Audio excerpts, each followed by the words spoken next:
History, the final frontier. No, that's not right. History is the study and documentation of the past. A dry subject, you might say, but where the tuppenny would we be as a human race without it? And if this here sermon leaves you with one lasting impression, it's that although a lot has changed in 5,000 odd years of geekdom, a lot has remained the same. My name is Benji, and this is the first part of our visual guide to the history of board games. Today's adventure takes us from the dusty confines of the world's first ever ancient board games to those birthed in the classical period, some of which amazingly have direct ties to games that are still played today. But first, a quick glance at our canvas for today's address. As you can see, on the y-axis is our timeline, and on the x, a game's geographical origin. Let's obviously know the solid lines represent a fairly clear and evidential link or evolution between two games, most commonly identified by disseminated rules or theme, whereas the dotted lines then are intended to show an assumed or more tenuous link, one that isn't necessarily backed up empirically but would seem to have a clear connection nonetheless. Oh, and although each entry is staggered chronologically, the gaps between each won't be a consistent period of time, so don't get all pernickety on me, just enjoy the show. And so what, pray tell, is the oldest, dustiest board game to have ever lived? Well, like most things antiquity, that's up for debate, but the general consensus is that it was a little old game they called Senet, meaning passing, and which depicted the journey of your life essence to the afterlife. Now, get used to theological theming, because this was the predominant flavour of board game, at least for the next few millennia. As you can see then, board games started their journey, at least as we know them, in the African continent, specifically ancient Egypt, and although the rules for Senet have only been deduced from various texts, what we do know is that each board had 3 rows of 10 squares, and that 2 sets of at least 5 pawns were the tokens of choice, much like the colloquially named hounds and jackals that came a little bit later. But it's safe to say that many of the games of this era were all about getting from point A to point B faster than your opponent. Simples.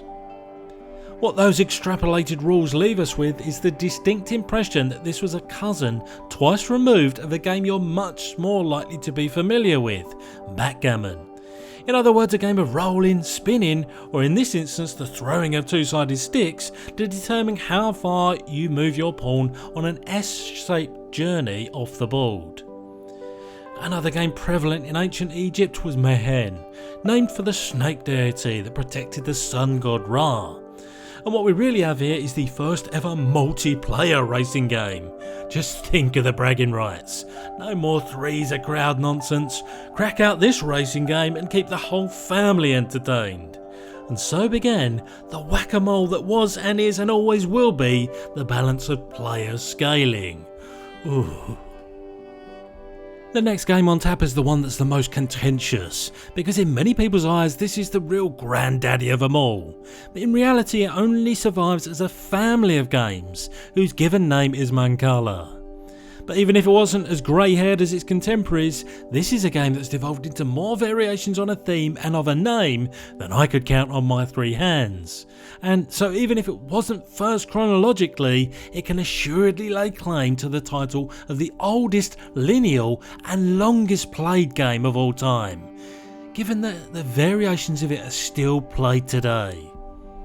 Sometimes referred to as a count and capture game, the idea is you take pebbles representing seeds from the pits and drop them off round and round the board, capturing as you go.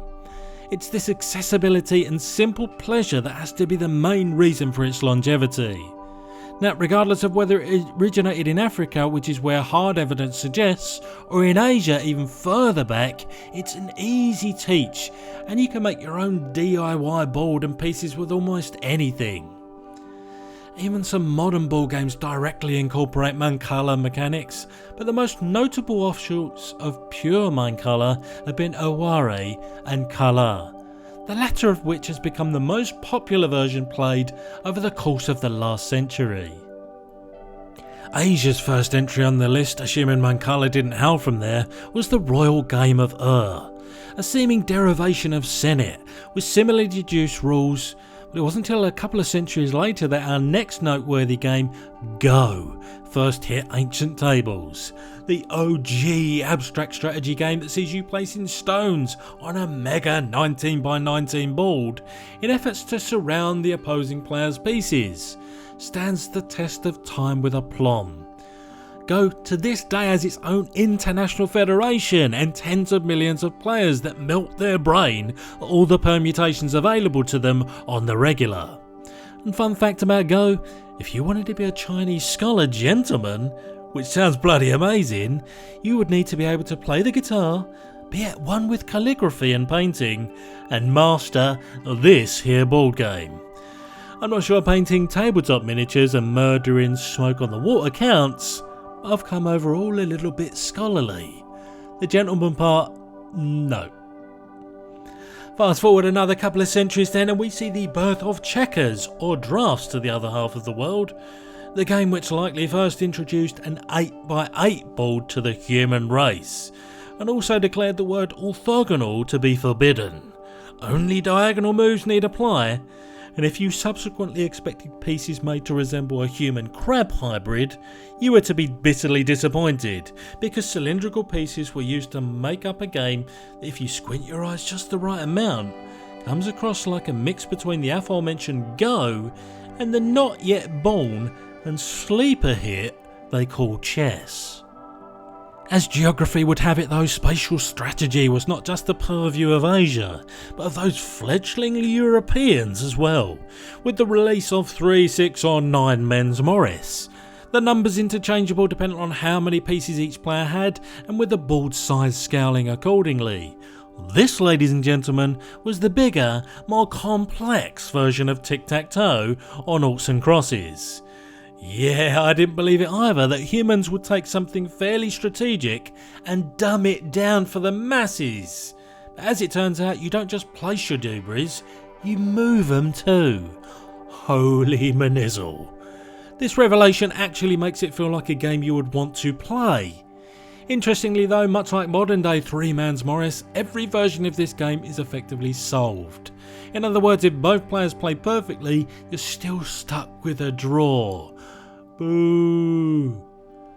Sticking in Europa, we see a cousin twice removed as Senate spread the word of table games across the Roman Empire. Here the mouthfully named Ludus Duodecim Scriptorum brings much speculation about its rules, and so we won't dwell too much here, other than to say it's commonly assumed that Tabula, which was around at the same time, was an iteration of Scriptorum. The brainchild of a Greek soldier, this and many other table games as they were called due to the 4 table quadrants that made up the game board, would generally incorporate a racing theme of getting your pieces across and ultimately off the board.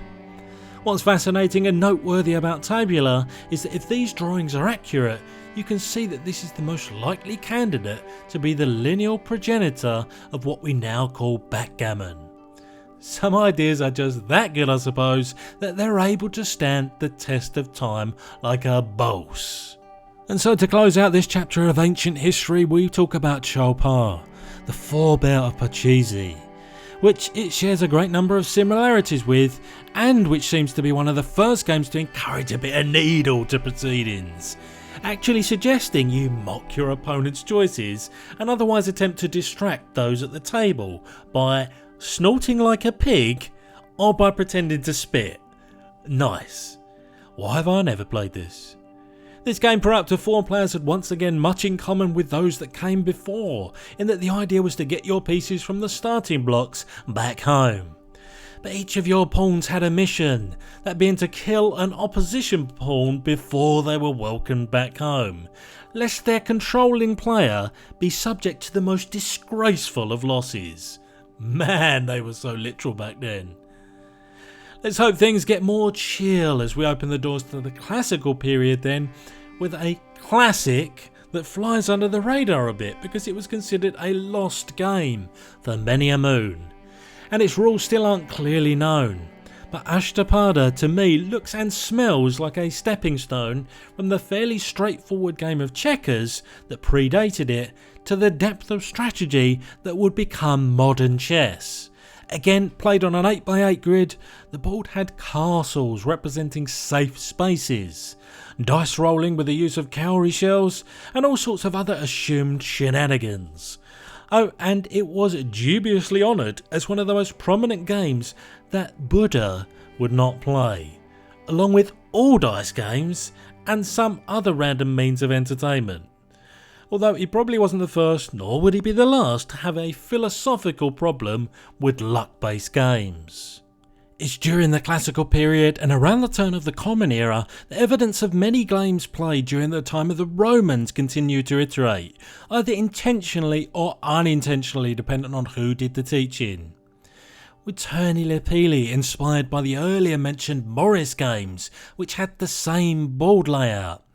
But also around this time we find a game that at least component-wise would seem to be a direct descendant of checkers, and its name was Latrones. Very little is known about it outside of it being a game of military tactics, which tees us up to talk somewhat out of order about Tafel, the Norse word for a family of games that, if as postulated, shared many similarities with Latrones, meaning that either or both of these may have been the first truly asymmetrical game, with only one player controlling the king and his smaller force in the middle of the table, looking to escape to the periphery of the board, and then with the other player controlling a larger force. One assumes that the king and his comrades had some tricks up their sleeves to get the job done. Then we take one more trip back to Asia, or India more specifically, for the last game we're featuring during this chapter of our story. Mokshapatam was the very clear inspiration for snakes or chutes and ladders, focusing very much on themes of morality, where the ladders represented destiny and virtue, and the snakes were the embodiment of your desires and vices, and with the ultimate aim being to achieve enlightenment. And we'll ignore the fact that a game that relies solely on luck probably shouldn't be teaching us about such things, but, fun. And I'll be dipped in shizzle that was almost 4,000 years of ancient and classical board games in whistle-stop fashion. It really is fascinating to see the long and winding road that many an ancient board game has traversed, knowing that many of these, or at least versions of them, survive all the way to modern day board gaming circles. Racing games were clearly all the rage, but then the arrival of the first abstract strategy games showed that a simple and elegant set of rules could make for a game with huge replayability and ultimately longevity. I hope you've enjoyed this first look at board game history. The next part will see us traversing the post-classical period into early modern times, witnessing the emergence of a number of seminal games, gazing slack-jawed at the invention of the playing card and having a front seat for the continued iteration of classics we've already mentioned in passing. Alas, I have been the voice in your head, and this video has ended.